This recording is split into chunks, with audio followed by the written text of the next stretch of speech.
Bisa ada di kegiatan ini karena dapat meningkatkan pemahaman saya tentang agama Islam, terutama di bidang tauhid, tasawuf dan fikih.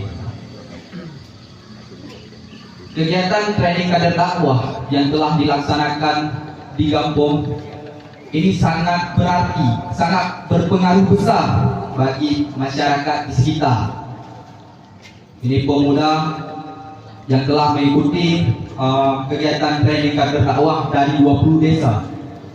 Selain itu, kegiatan ini juga memberikan ruang diskusi dan berbagi pengalaman antar sesama pemuda Gampong.